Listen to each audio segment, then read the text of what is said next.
Actually banking में हर चीज़ का solution है। जो भी चीज़ हो उसका अल्टरनेटिव मौजूद होता है। तो जैसे कोई बीमार व्यक्ति है, जैसे मैंने अपनी इंस्टाग्राम आईडी पे भी एक रील अपलोड करी थी कि बीमार व्यक्ति अपने पैसे कैसे निकाल सकता है। तो बीमार व्यक्ति को लेके या आरबीआई का एक मास्टर सर्कुलर है कस्टमर सर्विस पे, जो आरबीआई की वेबसाइट पे भी अवेलेबल है। ऐसे तो फैक्ट्स अपलोड करने हो तो यूट्यूब पे और इंस्टाग्राम पे रील्स और शॉर्ट्स के ज़रिए अपलोड हो जाता है, लेकिन कभी कभी कुछ प्रैक्टिकल टॉपिक होते हैं जिन्हें पोस्ट के ज़रिए एग्जाम्पल के थ्रू समझाना ज़्यादा इजी होता है बजाय फैक्ट्स के माध्यम से समझाना।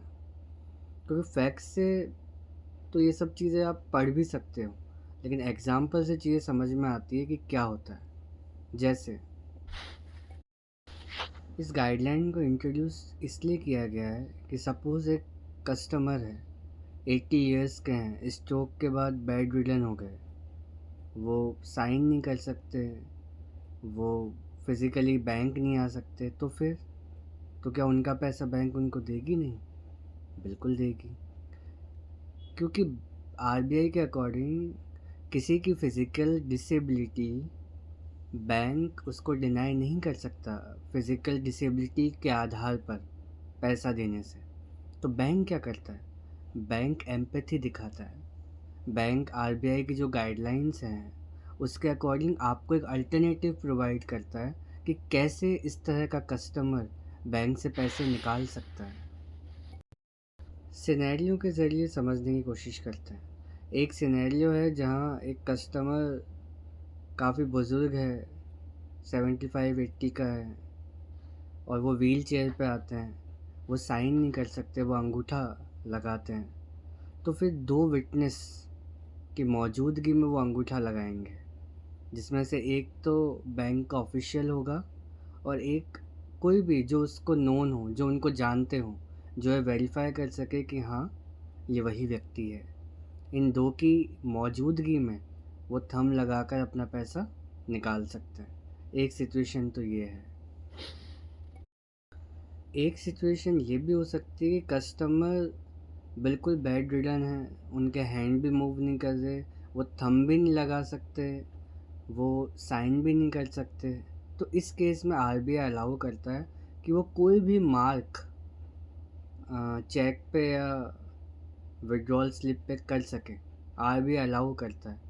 वहाँ भी दो विटनेस की ज़रूरत है, एक बैंक ऑफिशियल और एक जो उस कस्टमर का नोन हो, ताकि वो ये कंफर्म कर सके कि जो भी मार्क किया गया है ये इन्हीं कस्टमर ने किया है। तो दो विटनेस की ज़रूरत वहाँ भी पड़ती है।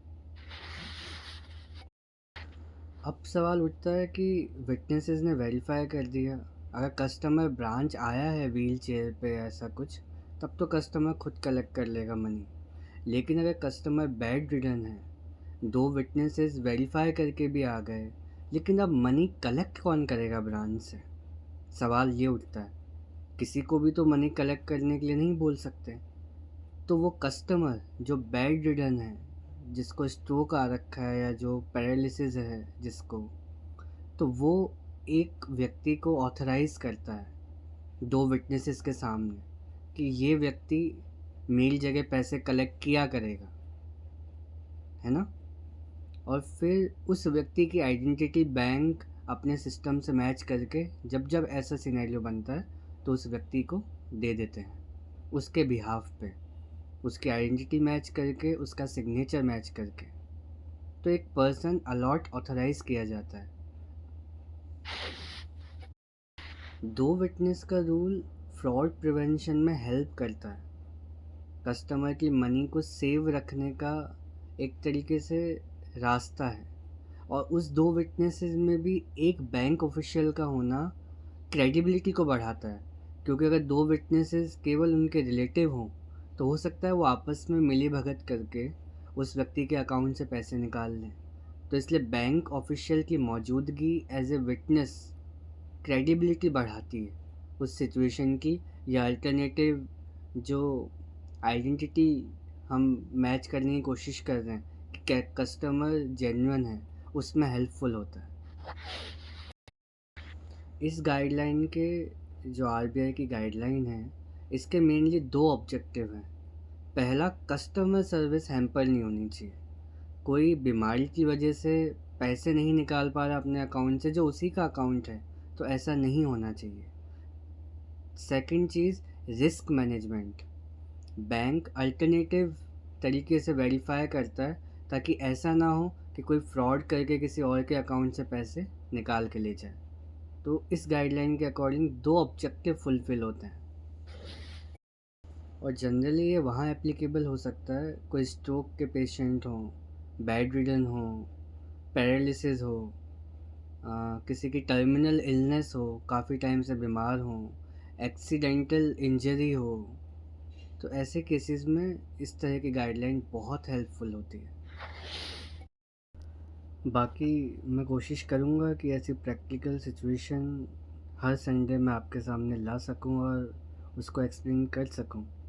बाकी एक्सप्लेनेशन में कोई कमी रह गई हो तो आई एम सॉरी। मैं दोबारा और अच्छे से प्रयास करूँगा अपने आप को सुधारने का।